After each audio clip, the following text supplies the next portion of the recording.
पान क्रमांक 271 पौलाचं इफिस्करास पत्र अध्याय 6 वचन 17 मी वाचतो. कान देऊन ऐका. तारणाचे शिरस्त्राण व आत्म्याची तरवार म्हणजे देवाचे वचन ही घ्या. Hallelujah, hallelujah, hallelujah. माझ्या प्रिय भावांनो आणि बहिणींनो, प्रेषित पौल हा येशूचं कार्य अतिशय झंझावाताने करत होता, वेगाने करत होता. तो गावोगावी जायचा, शहरोशहरी जायचा आणि लोकांना येशूविषयी सांगायचा. लोक येशूवर विश्वास ठेवायचे. तो मंडळ्या स्थापन करायचा, चर्चेस स्थापन करायचा आणि मंडळ्या दुसऱ्या सेवकांच्या हातात देऊन तो पुढच्या नगरामध्ये, पुढच्या शहरात जायचा. अशा रीतीने पौल हा अतिशय वेगाने येशूचं कार्य करत होता, सुवार्तिकाचं काम करत होता, येशूचं नाव पसरवत होता, लोक येशूवर विश्वास ठेवत होते. असं त्याचं कार्य चालू असताना तो पत्र लिहायचा. ज्या ठिकाणी त्याने कार्य केलेलं आहे तिकडच्या लोकांना तो पत्र लिहायचा आणि त्यांना शिकवायचा की येशूमध्ये कसं टिकून राहायचं, येशूमध्ये कसं टिकलं पाहिजे, बहकायला नको, येशूपासून दूर जायला नको. म्हणून तो मंडळ्यांना मार्गदर्शन करायचा. मंडळी म्हणजे चर्च, मंडळ्यांना तो मार्गदर्शन करायचा. असंच एक पत्र इफिस इथल्या मंडळीला लिहिलेलं आहे. इफिस एक ठिकाणाचं नाव आहे आणि तिकडच्या चर्चला त्याने एक पत्र लिहिलं आहे. आणि त्या पत्राचा शेवटचा भाग जो आहे अध्याय 6 तो त्याने विशेष रीतीने येशूवर विश्वास ठेवणाऱ्या लोकांनी सैतानाशी कशी लढाई करायची आहे त्याबद्दल सांगितलेलं आहे. सैतान जो तुमचा, माझा आणि देवाचा शत्रू आहे, त्याच्याशी लढाई कशी करायची हे पौलाने शिकवलेलं आहे. Hallelujah, hallelujah, hallelujah, hallelujah. ज्यावेळेला आपण येशूचा स्वीकार करतो त्यावेळेला आपलं तारण होतं, आपल्याला पापक्षमा मिळते आणि ज्या सैतानाची सेवा आपण पूर्वी करत होतो तो आपला वैरी बनतो. Hallelujah, hallelujah. जो मारामारी करतो, जो दुसऱ्यांना छळतो, जो खून करतो, जो व्यभिचार करतो, तो सैतानाची सेवा करतो. आणि असा माणूस जेव्हा येशूकडे येतो, येशूचा स्वीकार करतो, तेव्हा सैतान त्याला सोडत नाही. त्याला माहीत आहे की हा माझ्या हातचा सुटला, हा देवाच्या कळपात गेलेला आहे, हा माझ्या हातचा सुटलेला आहे. मग सैतान अशा माणसाला सोडत नाही. सैतान त्याचे मागे धावतो, सैतान त्याला छळतो, सतावतो, त्रास देतो. पण अशा सैतानाबरोबर युद्ध कसं करायचं, लढाई कशी करायची आणि सैतानाबरोबरची लढाई जिंकायची कशी हे पौलाने अनेक वेळा सांगितलेलं आहे. परंतु इफिस इथल्या मंडळीला जे त्याने पत्र लिहिलेलं आहे त्याच्या शेवटच्या भागामध्ये त्यांनी विशेषरित्या सांगितलेलं आहे. असं दुसरीकडे कुठेच नाही आहे. त्याने अनेक मुद्दे सांगितलेले आहेत. त्याच्यातलं एकच वचन मी घेतलेलं आहे. तो म्हणतो की तारणाचं शिरस्त्राण व आत्म्याची तरवार म्हणजे देवाचं वचन ही घ्या. दोन गोष्टी तुमच्याकडे असल्या पाहिजेत. तुमच्या डोक्यावर शिरस्त्राण. आता शिरस्त्राण हा मराठी शब्द आहे, परंतु लोकांना इंग्रजी शब्द लवकर कळेल. बघा, मी हेल्मेट म्हटलं तर कसं कळेल? हेल्मेट म्हटलं सगळ्यांना कळतं ना. मोटरसायकलवाला डोक्यावर काय घालतो? हेल्मेट. त्या हेल्मेटला मराठीमध्ये शिरस्त्राण म्हणतात. Hallelujah, hallelujah. तारणाचं शिरस्त्राण म्हणजे तारणाचं हेल्मेट, तारणाचं हेल्मेट आणि आत्म्याची तरवार म्हणजे देवाचं वचन ही घ्या. हे तुमच्याकडे असलं पाहिजे. तुमच्या डोक्यावर जे हेल्मेट असलं पाहिजे, जे शिरस्त्राण असलं पाहिजे, ते कसलं असलं पाहिजे? तारणाचं. Hallelujah, hallelujah, hallelujah. माझ्या प्रिय भावांनो आणि बहिणी, याचा अर्थ काय तो आपण समजावून घेऊया. सैतान आत्मे गोळा करण्यासाठी ही लढाई करत आहे. येशू ख्रिस्ताने माणसाला पापांची क्षमा दिलेली आहे आणि जो माणूस येशू ख्रिस्तावर विश्वास ठेवतो त्याला पापांची क्षमा मिळते, तो देवाच्या राज्यात जातो, तो स्वर्गात जातो. पण सैतानालाही नको आहे. हालेलुया. सैतानालाही नको आहे. आज लोक पापांची क्षमा मिळवत आहेत, आजारमुक्ती मिळवत आहेत, स्वर्ग प्राप्ती करून घेत आहेत. हे सैतानाला नको आहे, कारण सैतान स्वतः नरकात जाणार आहे आणि सैतान त्याच्याबरोबर अनेक आत्म्यांना नरकात नेऊ इच्छितो. आणि म्हणून सैतान रात्रंदिवस मानवी आत्मे जिंकण्यासाठी प्रयत्न करतो. तो लोकांना फितवतो, देवापासून बहकवतो, देवापासून दूर नेतो, वाईट कामं करायला सांगतो, अशासाठी की ही सगळी माणसं न्यायाच्या दिवशी त्याच्याबरोबर नरकात जावी. Hallelujah, hallelujah, hallelujah. आणि ही लढाई आहे. सैतान माणसाला फसवत आहे, बहकवत आहे. ही लढाई आहे. परंतु माझ्या प्रिय भावांनो बहिणींनो, पहिली गोष्ट आपल्याला करून घेतली पाहिजे ती म्हणजे तारणाचं शिरस्त्राण. आपल्या डोक्यावर एक हेल्मेट असलं पाहिजे आणि त्या हेल्मेटवर लिहिलेलं असलं पाहिजे की ह्याचं तारण झालेलं आहे, ह्याला पापांची क्षमा मिळालेली आहे, याची स्वर्गातली जागा रिझर्व आहे. हालेलुया. ह्याचं तारण झालेलं आहे, ह्याला पापांची क्षमा मिळालेली आहे आणि स्वर्गातली ह्यातली जागा रिझर्वड आहे. असं कुठे लिहिलेलं असलं पाहिजे? आपल्या डोक्यावर एक हेल्मेट असलं पाहिजे आणि ते हेल्मेटवर लिहिलेलं पाहिजे. म्हणजे हा देवाचा माणूस आहे, हा स्वर्गात जाणारा माणूस आहे, हा नरकात जाणारा माणूस नाही आहे. Hallelujah, hallelujah. पौल म्हणतो पहिल्यांदा तुम्ही तारण प्राप्त करून घ्या, तुम्ही पापांची क्षमा मिळवून घ्या, तुम्ही येशूवर पक्का विश्वास ठेवा आणि येशूकडून पापांची क्षमा मिळवून घ्या. म्हणजे तुमच्या डोक्यावर जे शिरस्त्राण असेल त्याच्यावर शिक्का असेल, त्याच्यावर लिहिलेलं असेल की हा माणसाचं तारण झालेलं आहे. तारण म्हणजे काय? तारण इंग्रजी शब्द आहे, त्याला सॅल्वेशन. हिंदीमध्ये लोक त्याला उद्धार म्हणतात. तारण म्हणजे वाचणं, तारण म्हणजे बचावणं. एखादा मनुष्य जर पाण्यात पडला, विहिरीत, तलावात, समुद्रात, तर तो पोहण्याचा प्रयत्न करतो, तो वाचण्याचा प्रयत्न करतो. कोणीतरी उडी मारतं आणि त्याला बाहेर काढतं, तेव्हा तो त्याला वाचवतो. काय करतो? वाचवतो. तसं येशूने आपल्याला वाचवलं आणि आपलं तारण केलं, नाहीतर आपण बुडलो असतो. Hallelujah, hallelujah. कोणताही माणूस सत्कर्मांनी स्वर्गात पोहोचू शकत नाही, कारण आपल्यापैकी कुणीही सत्कर्मी नाही. आपण सगळेच पापी आहोत. क्षणाक्षणाला आपल्याकडनं पापं घडतात आणि आपल्या कर्मांनी आपण स्वतःहून स्वर्गात पोहोचू शकत नाही. आणि म्हणून कुणीतरी आपल्याला वाचवायला पाहिजे. ज्याला पोहता येत नाही तो माणूस कसा बाहेर येणार? ज्याला पोहता येत नाही तो समुद्रात पडला म्हणा आणि तलावात पडला म्हणा की विहिरीत पडला, तो स्वतःहून बाहेर येऊ शकत नाही, कारण त्याला पोहता येत नाही. तशी माणसाची गत आहे. माणूस पापीच नाही तर त्याची प्रवृत्ती पापी आहे. इंग्रजीमध्ये कोणतरी म्हटलं आहे, man is Sinner not because he since. माणूस पाप करतो म्हणून तो पापी आहे असं नाही, तर तो पापी आहे म्हणून तो पाप करतो. Hallelujah, hallelujah, hallelujah. म्हणजे लक्षात आलं, माणूस पाप करतो म्हणून तो पापी आहे असं नाही, तर तो पापी आहे म्हणून तो पाप करतो. हालेलुया. साप डसतो. साप का डसतो? कारण त्याचा स्वभावच तसा आहे. हालेलुया. तसं माणसाचा स्वभावच पाप करण्याचा आहे आणि म्हणून माणूस पाप करतो आणि म्हणून माणसाला स्वर्गात जायची आशा अजिबात नाही. कारण आपल्या कर्मांनी आपण स्वर्गात पोहोचू शकत नाही. कुणीतरी आपला हात पकडून आपल्याला तिकडे न्यायला पाहिजे, कुणीतरी आपल्याला वाचवायला पाहिजे. ज्याला पोहता येतं आणि ज्याच्या अंगात ताकद आहे तोच पाण्यात उडी मारून बुडणाऱ्या माणसाला वाचवू शकतो. हालेलुया. येशू जेव्हा पृथ्वीवर आला तेव्हा येशूला सगळी मानवजात पाठीवर घेऊन त्या पापाच्या तलावातनं बाहेर काढायची होती. पापाच्या महासागरातनं उभी मानवजात बाहेर काढण्यासाठी येशूने या पृथ्वी तलाव सागरामध्ये उडी घेतली. पण जेव्हा येशूने उडी घेतली तेव्हा येशूला देखील बुडवावं म्हणून सैतानाने प्रयत्न केला.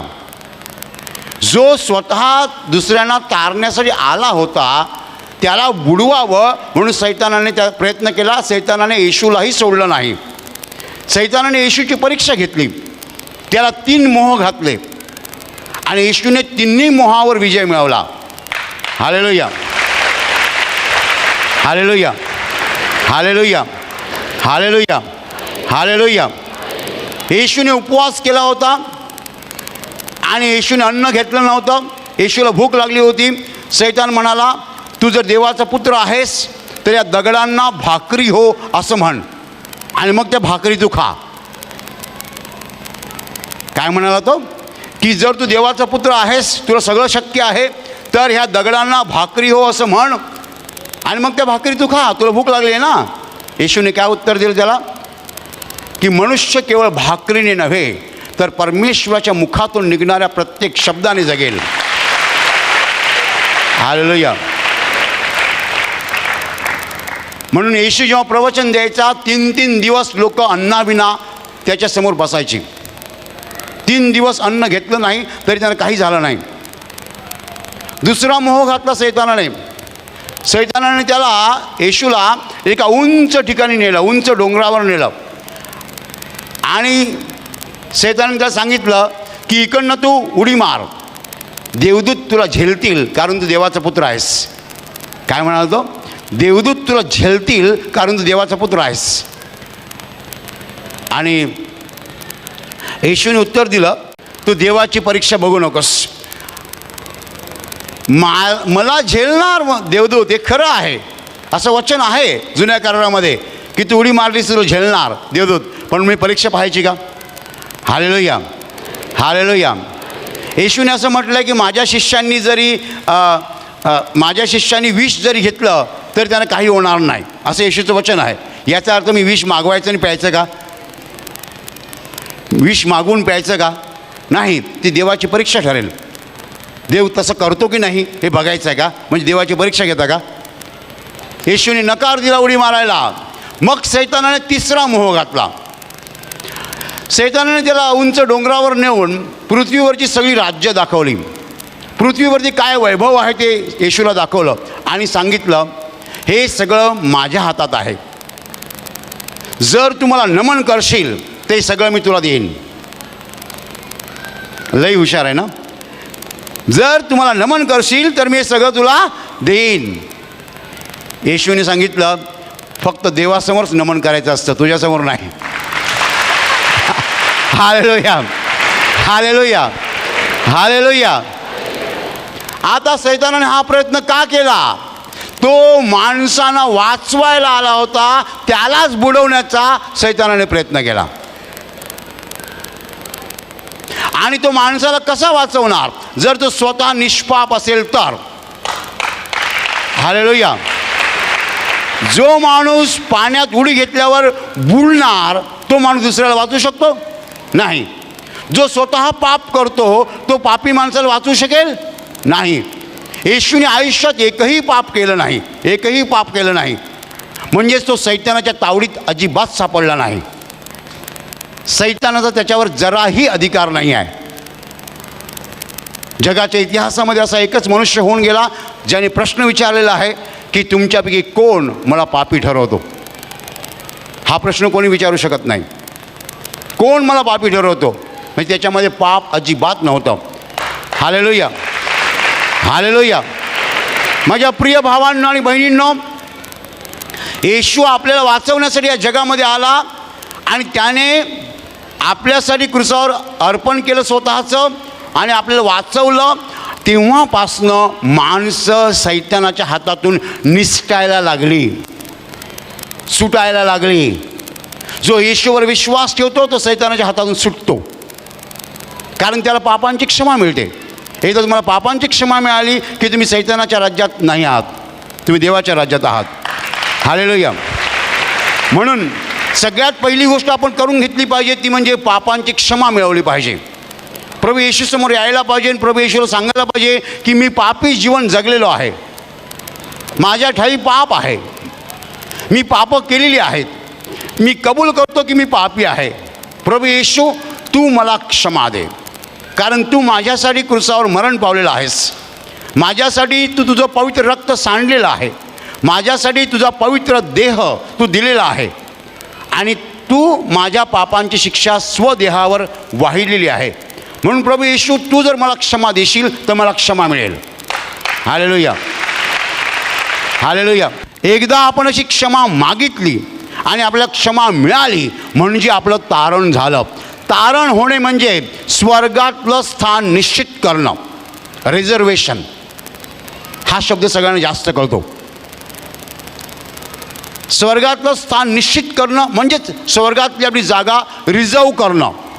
आज इकडे जिकडे जेवढे लोक जमलेले आहेत, काही खाली बसले आहेत, काही उभे आहेत, काही तिकडे टॉयलेटच्या बाजूला आहेत, ह्याच्यापैकी प्रत्येक माणूस स्वर्गात जायला पाहिजे. हालेलुया. याच्यातलं एकही माणूस नरकात जाता कामा नये.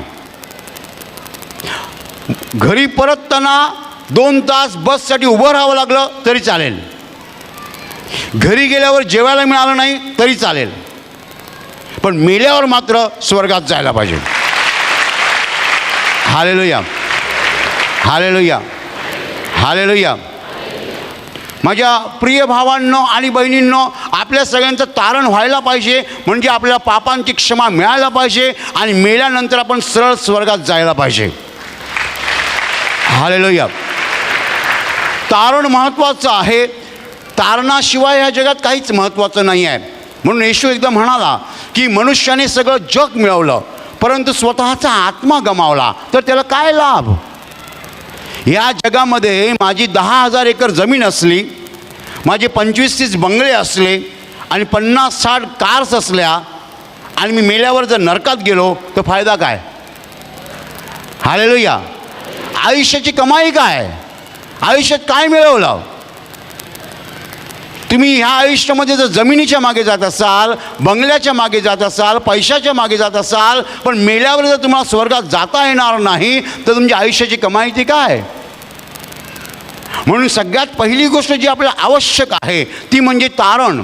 आपल्याला स्वर्ग प्राप्त व्हायलाच पाहिजे, मेल्यावर आपण स्वर्गात पोचायलाच पाहिजे. आपल्यापैकी कुणालाही नरकात जायचं नाही आहे. Hallelujah, hallelujah.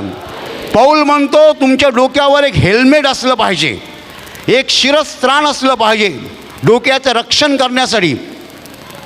डोक्याचं रक्षण करण्यासाठी आपलं रक्षण व्हावं म्हणून आपण हेल्मेट घालतो. सैतानाने किती हल्ला केला तरी सैतान मागे गेला पाहिजे, कारण त्याला माहिती आहे हेल्मेट मजबूत आहे. त्याने ठोसा मारला त्याच्या हाताला लागेल पण आपल्याला लागणार नाही. तिथे लिहिलेलं आहे ह्याचं तारण झालेलं आहे, ह्याला पापांची क्षमा मिळालेली आहे, स्वर्गात ह्याचं स्थान निश्चित आहे. Hallelujah, hallelujah. ते लिहिलेलं असलं पाहिजे ह्याचं तारण झालेलं आहे, ह्याला पापांची क्षमा मिळालेली आहे, ह्याचं स्थान स्वर्गात निश्चित आहे. Hallelujah, hallelujah. पहिली गोष्ट आपल्याला ही केली पाहिजे की आपण तारण प्राप्त करून घेतलं पाहिजे, म्हणजेच पापांची क्षमा मिळवली पाहिजे, म्हणजेच स्वर्गातलं स्थान निश्चित केलं पाहिजे. हालेलुया. तुमच्यापैकी असा एखादा मनुष्य आहे का की ज्याला असं वाटतं की मी एवढा पापी आहे, एवढा पापी आहे की देव मला कशी क्षमा करणार. मी तुम्हाला खात्रीने सांगतो तुम्ही कितीही पापी असलात तरी देव तुम्हाला क्षमा करायला तयार आहे. हालेलुया. तुम्ही किती पाप केलं हे देव बघणार नाही, देव एकच बघणार तुम्ही त्याच्याकडे हात जोडून विनंती करता का की मला क्षमा दे, मला क्षमा दे, मला क्षमा दे. Hallelujah, hallelujah, hallelujah.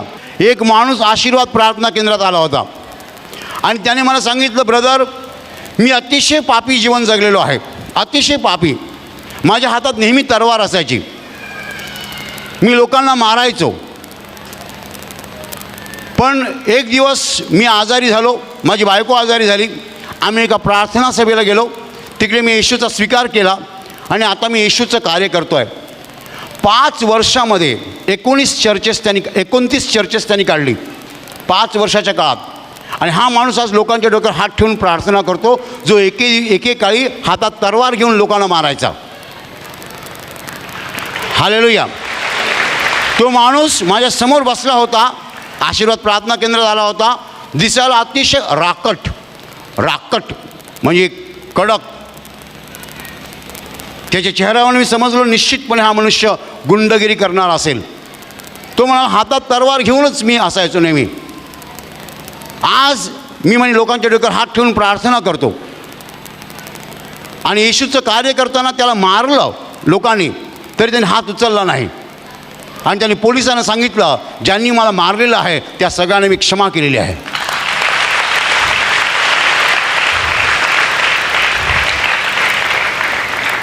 हा मनुष्य आशीर्वाद प्रार्थना केंद्र येऊन गेला, मला भेटून गेला. मी त्यांच्याकडे गेलो, मी त्यांच्या चर्चमध्ये गेलो, मी तिकडे प्रार्थना केली.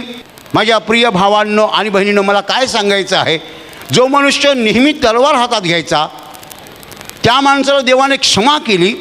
देवाने त्याला शिष्य म्हणून नेमलं आणि त्याच्याद्वारे देवास कार्य करत आहे. येशू किती क्षमाशील आहे, तो क्षमेचा सागर आहे. तुम्ही कितीही पापी असा, देव तुम्हाला व्यंग्यात घ्यायला तयार आहे, देव तुम्हाला मिठीत घ्यायला तयार आहे. कारण तो आपली पापं पाहत नाही, तो आपला दुराचार पाहत नाही, तो आपली वाईट चाल पाहत नाही. आज तुम्ही जर त्याच्याकडे क्षमा मागायला तयार असाल, तो क्षमा करायला तयार आहे. Hallelujah, hallelujah. माझ्या प्रिय भावांनो आणि बहिणींनो, तुम्ही किती पापी जीवन जगला आहात हे महत्त्वाचं नाही आहे. तुम्ही जर येशूसमोर हात जोडून क्षमा मागायला तयार आहात, तर येशू तुम्हाला क्षमा करायला तयार आहे. आणि एकदा का तुमच्या डोक्यावर ते हेल्मेट चढलं, ते शिरस्त्राण चढलं, की तुम्ही स्थिर आहात, सुरक्षित आहात. हालेलुया. त्या हेल्मेटवर लिहिलेलं असेल ह्याचं तारण झालेलं आहे. नुसतं ह्याचं नाही म्हणणार नावासहित. उदाहरणार्थ संतोष जाधव, ह्याचं तारण झालेलं आहे, याला पापांची क्षमा मिळालेली आहे आणि याचं स्वर्गातलं स्थान निश्चित आहे. हालेलुया. आणि मग हा प्रवास चालू असताना विश्वासाचा सैतान जर त्रास द्यायला आला, तर सैतानावर हल्ला करण्यासाठी तुमच्याकडे आणि माझ्याकडे एक अतिशय प्रभावी असं हत्यार आहे. कोणतं हत्यार? आत्म्याची तलवार, म्हणजे देवाचं वचन. Hallelujah, hallelujah. देवाची वचनं सगळी सकारात्मक आहेत, होकारात्मक आहेत, सगळी सांत्वन करणारी आहेत, धीर देणारी आहेत, उत्तेजन देणारी आहेत. सैतान जेव्हा सत्वायला येतो तेव्हा सैतानावरती ती हत्यार मारलं पाहिजे. सैतान तुम्हाला सांगणार तुझं अंग दुखतं ना, म्हणजे तुला HIV झालेला आहे. मग तुम्ही काय करता?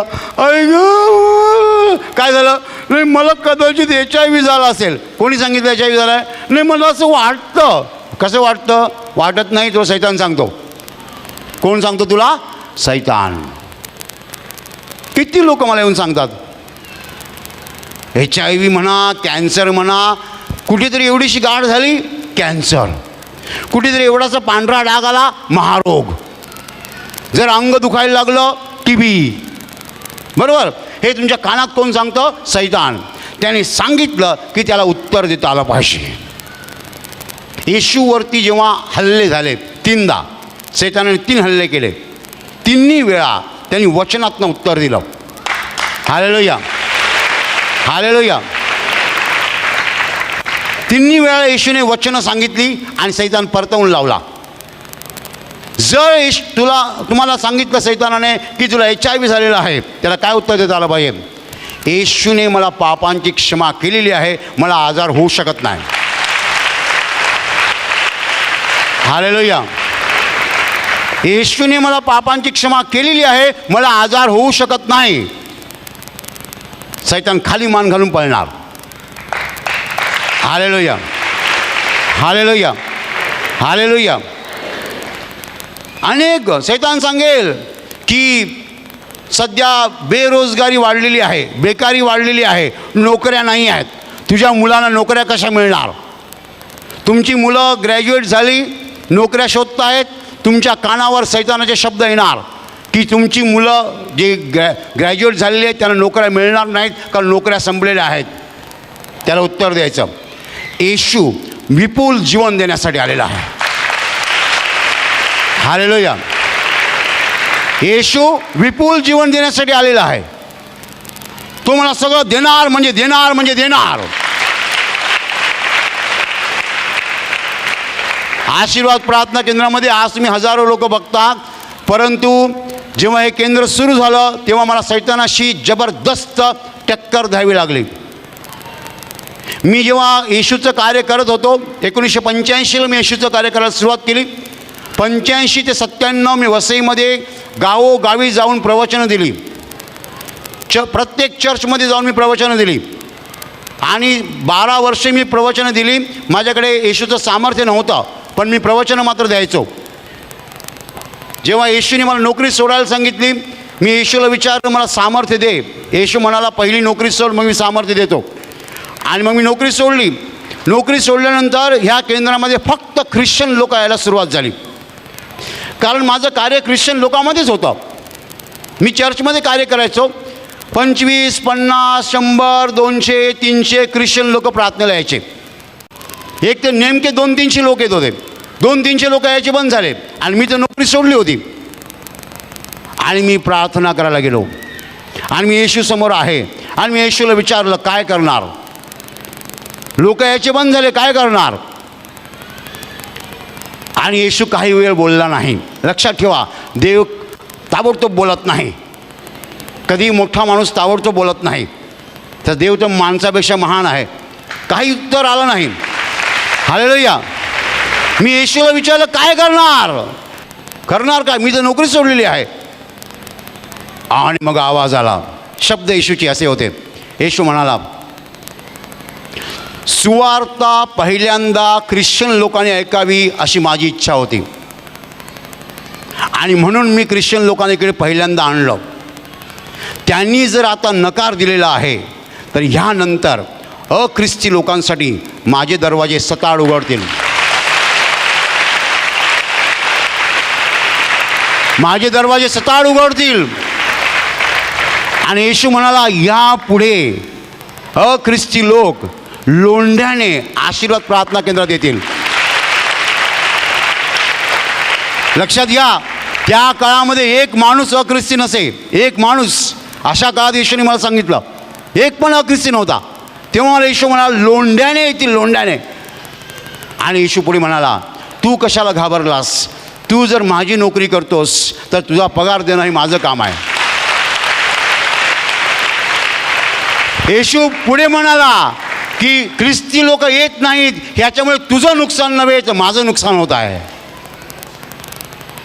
ही गोष्ट साधारणपणे 2001ची असेल. 2001ची असेल. 1998ला मी केंद्र सुरू केलं. 2 वर्षांनी साधारण हे घडलं. पण येशूने मला सांगितलं की ख्रिस्ती लोकांनी माझी सुवार्ता पहिल्यांदा ऐकावी अशी माझी इच्छा होती, परंतु त्यांनी जर नकार दिलेला आहे तर मी माझे दरवाजे अख्रिस्ती लोकांसाठी उघडत आहे. माझ्या प्रिय भावांनो आणि बहिणींनो, देवाचं वचन, देव बोलतो आणि मग सैतान परत जातो. सैतान काही करू शकत नाही. सैतान जेव्हा हल्ला करायला येतो देवाचं वचन सांगायचं. लोक कमी आलेले आहेत, मी सांगणार की देव माणसांना पाठवणार म्हणजे पाठवणार म्हणजे पाठवणार. Hallelujah, hallelujah, hallelujah. माझ्या प्रिय भावांनो आणि बहिणींनो, तुमच्यापाशी देवाची वचनं असली पाहिजेत. गरिबी आहे, तुम्ही सैतानाला सांगा की देवाने सांगितलेलं आहे मी विपुल जीवन देण्यासाठी आलेलो आहे. विपुल जीवन, विपुल जीवन, विपुल जीवन. येशू विपुल जीवन देण्यासाठी आलेला आहे. गरिबी टिकू शकत नाही, गरिबी राहू शकत नाही. कोणतंही संकट आलं देवाचं वचन सांगायचं, सैतान पळत जाणार. Hallelujah, hallelujah. आपल्याकडे एक तलवार आहे, ती तलवार देवाचं वचन आहे. ही शारीरिक तलवार नाही, आत्मिक तलवार.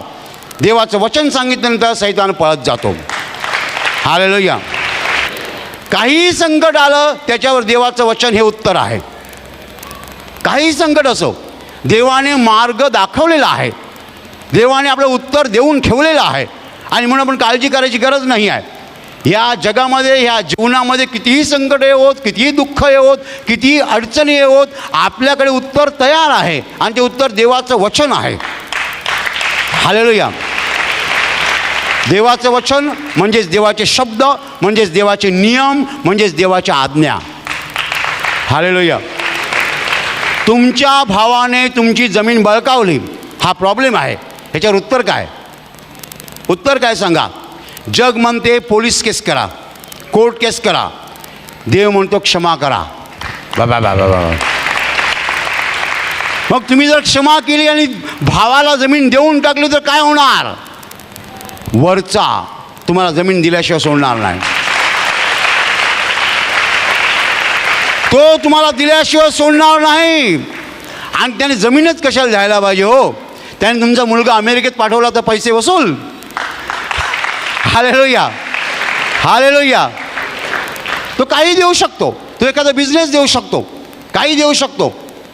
माझ्या प्रिय भावांनो आणि बहिणींनो, कोणताही प्रश्न निर्माण झाला, कोणतीही अडचण आली तर त्याच्यावर देवाचं उत्तर आहे. देवाचे शब्द उत्तर आहे. आत्म्याची तरवार म्हणजे देवाचं वचन. आपण जेव्हा देवाचं वचन उत्तर म्हणून देतो, सैतान टिकू शकत नाही, सैतान पळून जातो. Hallelujah, hallelujah, hallelujah. दोन गोष्टी आपल्याकडे असल्या पाहिजेत. आपल्या डोक्यावर हेल्मेट असलं पाहिजे, शिरस्त्राण असलं पाहिजे, ज्याच्यावर लिहिलेलं आहे की ह्याचं तारण झालेलं आहे, याला पापांची क्षमा मिळालेली आहे आणि ह्याचं स्वर्गातलं स्थान निश्चित आहे. बरोबर. दुसरी गोष्ट, हा जीवनाचा प्रवास करत असताना, हा श्रद्धेचा प्रवास करत असताना सैतानाशी झुंज घ्यावी लागते, सैतानाशी लढाई करावी लागते. अशा वेळेला आपल्याकडे एक हत्यार असलं पाहिजे. ते हत्यार म्हणजे देवाचं वचन. Hallelujah, hallelujah. सैतान काहीही बोलो, आपल्याकडे उत्तर आहे. सैतानाने कोणताही हल्ला करो, आपल्याकडे उत्तर आहे. आपल्याकडे देवाचं वचन आहे. या वचनांच्या द्वारे आपण सैतानाला परतवून लावू शकतो आणि तो आपल्यावरती विजय प्राप्त करू शकत नाही. आपण त्याच्या हाती मरेपर्यंत सापडणार नाही. आपण त्याच्या हाती मरेपर्यंत सापडणार नाही. येशू त्याच्या हाती मरेपर्यंत सापडला नाही. सैतानाने शेवटचा प्रयत्न केला येशूला पराभूत करण्याचा. कोणता प्रयत्न माहिती आहे? येशू क्रूसावर होता आणि सैतान बोलला, तू जर देवाचा पुत्र असलास तर खाली ये. तो आला नाही. तो खाली आला असता तर आपल्या पापांची क्षमा आपल्याला मिळाली नसती, आपण स्वर्ग पाहू शकलो नसतो. तो खाली यायला का सांगत होता की माणसांच्या पापांची शिक्षा तू कशाला घेतोस? तू जर घेतली तर माणसं माझ्या हातातून सुटतील. म्हणून येशूने सैतानाचं ऐकलं नाही. माझ्या प्रिय भावांनो आणि बहिणींनो, शेवटपर्यंत सैतानाने प्रयत्न केला येशूला पापात पडायचा, पण येशू पापात पडलाच नाही. Hallelujah, hallelujah. देवाची आज्ञा पाळणे म्हणजे पाप न करणे. पित्याची आज्ञा होती की त्याने माणसासाठी मरण पत्करावं. जर येशू खाली आला असता तर येशूने पित्याची आज्ञा मोडली असती आणि पाप झालं असतं. म्हणून येशू खाली आला नाही. माझ्या प्रिय भावांनो आणि बहिणींनो, आपण देखील सैतानाच्या हाती कधीच सापडू नये म्हणून आपण आत्म्याची तरवार हाती धरली पाहिजे. हालेलुया. सैतान काहीही बोलो, तुम्ही त्याला उत्तर दिलं पाहिजे. सैतान काहीही बोलो, तुम्ही त्याला उत्तर दिलं पाहिजे. मी जेव्हा प्रार्थना करतो देवाला मी सांगतो की माझ्या सगळ्या पापांची क्षमा झालेली आहे, येशूने शिक्षा भोगलेली आहे, पुन्हा मी भोगणार नाही. हालेलुया. माझ्या पापांची शिक्षा येशूने भोगलेली आहे, आता मी कशाला भोगू पुन्हा? दुसऱ्यांदा कशी भोगणार? There is no double taxation. एकदाच टॅक्स घेतला जातो. बरोबर. मला शिक्षा भोगायची गरज नाही आहे. माझ्या पापाची शिक्षा येशूने भोगलेली आहे आणि मला पापांची क्षमा मिळालेली आहे. त्यामुळे आजार माझ्या शरीरात राहू शकत नाही. Sickness is illegal in my body. आजार माझ्या शरीरामध्ये जर आला तर तो बेकायदेशीर आहे, कायदेशीर नाही आहे. Hallelujah, hallelujah.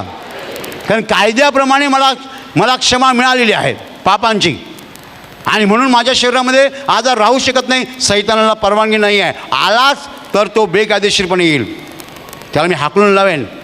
Hallelujah, hallelujah, hallelujah. माझ्या प्रिय भावांनो आणि बहिणींनो, या दोन गोष्टी आपल्याकडे असल्या पाहिजेत. तारणाचं शिरस्त्राण म्हणजे हेल्मेट आणि आत्म्याची तरवार म्हणजे देवाचं वचन.